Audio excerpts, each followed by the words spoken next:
So who got the short end of the stick? How was that engineered? You know, it's not to either we get respect directly from these companies or we do our own thing. But I'm gonna lay them on their back. I'm gonna lay them on their back. Gap, Adidas, I run it. I'm Putin. At the end of January, we saw Kanye West post something very interesting on his Instagram, highlighting a comment that Michael Jordan's son, Marcus Jordan, posted on Instagram tagging Kanye West and DJ Khaled. He stated, "Let's make that combo happen. It's a new year, new teeth, new stories, new watches, new ships, and new combos." This conversation, of course, revolves around the potential collaboration between Kanye West and Jordan Brand. In today's video, I'll be sharing my notions regarding the possibility of this collaboration, how it will hypothetically unfold, and why this collaboration is actually a whole lot bigger than it seems on the surface, and how it could actually significantly impact numerous other influencers and athletes. Before we dive into the impact that this collaboration can potentially have, let's get one thing straight. Do you guys remember who Marcus Jordan is? Yes, that Marcus Jordan, the owner of Trophy Room, aka the retailer that was responsible for backdooring the overwhelming vast majority of stock for the immensely hyped and sought after Trophy Room Jordan 1.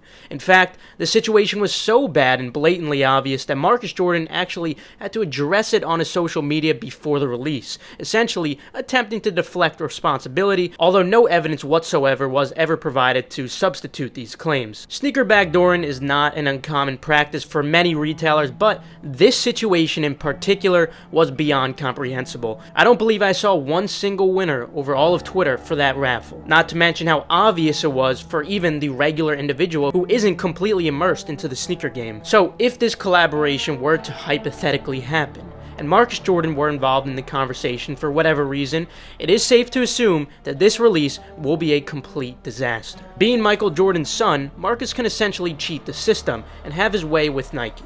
And that's precisely why only 200 pairs were loaded on Nike and dropped via exclusive access, while Trophy Room received exponentially more stock than this. There are literally pictures from backdoors with over 100 pairs in them alone. Obviously, this is very different from the vast majority of collaborations where Nike actually holds the vast majority of stock. When it comes to Marcus Jordan, it's a whole different story. With that said, I'm not even sure we could count on the Nike side of things going well, and I doubt Nike would allow this collaboration to take place on a Yeezy rather than Kanye himself just collaborating with designers on a Jordan, which means there's almost no chance that Adidas will be handling this release, unfortunately. So even if this does somehow hypothetically happen, keep your expectations low if Marcus somehow manages to weasel himself into this deal, because we've seen how this has gone before, and I'll explain soon why there's a possibility of how Marcus is actually going to get involved. Now, what are the chances that this does actually happen?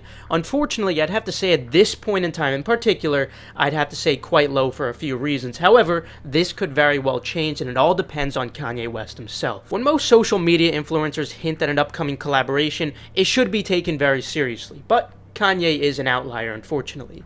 Kanye has announced numerous albums and projects that have never seen the light of day before. On the other hand, considering how much importance and weight Kanye has at Adidas, he may be the one person who could actually pull off this collaboration, assuming this is something he is truly interested in, which I do believe is the case for some reasons I'll mention soon.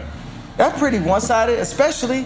Sorry, They was losing. Get comfortable. They was losing $2 billion. There was a $15 billion company, losing $2 billion when I got there. Now, Yeezy's a $3 billion company, and they a $60 billion company. So who got the short end of the stick? How was that engineered? Regardless of what their contract details entail, Adidas would most likely be willing to somehow compromise with Kanye if Kanye really threatens to risk everything with an ultimatum, and thus letting him explore this endeavor despite it being a massive conflict of interest. Although this would sound extremely irrational to the majority of all influencers, especially if you are already making billions of dollars in profit already, you also have to keep in mind that Kanye is not solely driven by profit. From a recent interview, it almost sounds like he wants to set some kind of an example. You know, it's not to either we get respect directly from these companies or we do our own thing. But I'm gonna lay them on their back. I'm gonna lay them on their back. Gap, Adidas, I run it. I'm Putin. I run it. I'm laying them on their back. Until they, no, because I realized I was like, man, I'm like young Putin. until I realized that culture is a form. What you say? No, what's funny? Your reference to Putin is amazing. No, it's accurate. The Russian president. Yes. Yeah. Because I was like, yo, I'm young Putin until Nigga from Chicago. Until I realized. From O-Block, right? Yeah, no. This is, you talking about Vladimir. Yeah. Vladimir Putin. I used to say I was young Vladimir until I realized I was Vladimir. You know the moment when I realized that it was? When I realized that culture is an oil. Culture is an energy. Now, the way in particular that he words it may cause you to just assume he's speaking nonsense with the random analogy he did provide, but the focus of the point he made actually makes a lot of sense. And with that said, if Kanye is truly passionate about setting this example, I believe Adidas will have to compromise and let him do it. This means that this collaboration is a whole lot bigger than just sneakers and profit. It's more than that. Perhaps Kanye isn't the best with words, unfortunately, but if you do look closer and read between the lines, you can understand the point he's trying to get across. Now, on the other hand, we also have Michael Jordan, who is not really so fond of Kanye West, mostly deriving from the SoundCloud song Kanye posted, Facts, which included the famous line, Yeezy Yeezy just jumped over Jumpman. You bet Jordan took that personally. In that interview, Kanye also said, I'm trying to meet with Michael Jordan. In other words, Kanye's just trying to say, get over it, man, it's just a song, but the bottom line is, Jordan takes everything personal, and that's actually what drove him to have some of his best games in basketball. Jordan still won't meet with me. I'm trying to meet with Michael Jordan. I'm like, man, it's a song, man. But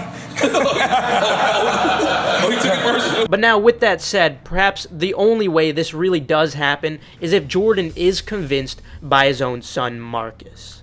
So, Marcus, maybe you'll be getting those new whips and watches after all, so even if they do hypothetically drop, there is an immense probability that we are indeed again. But on the bright side, if this does actually happen, at least it could have some kind of a positive impact for us consumers who get to enjoy many, many more collaborations that aren't stuck on one single brand for influencers and athletes. So we'll see what comes of this. Of course, I will be keeping you guys updated when it comes to anything like this, and of course that includes how to acquire these, or at least your best chance of acquiring these, even though it's probably very unlikely. Anyway, that'll conclude it for today. Feel free to leave a like if you enjoyed, or perhaps if you learned a thing or two, subscribe and enable post notifications. This way you stay 100% updated on every hyped release. Oh, and one more thing, kind of shameless here, but my brother Teg, he offered me $6 and change to promote his new YouTube channel, which has to do with a little bit of finance and humor, so you can feel free to check it out if you're interested. Not that I think any of you guys are, and honestly, I think it's a pretty bad channel, but feel free to check it out if you want. Teg's a loser, by the way. Also, feel free to check out the links in the description below for reliable, fast, residential proxies and pre-verified Nike sneakers or Adidas accounts. Also, feel free to check out Endurance's Twitter for updates on restocks or key giveaways, and same goes for Gargantua if you want to keep up with the progress or restocks. Last but not least, make sure to follow Keith Adam 10 and Personals for You so you guys stay updated on all urgent info like I was discussing today. With that, I'll see you guys later. Have a fantastic rest of your day.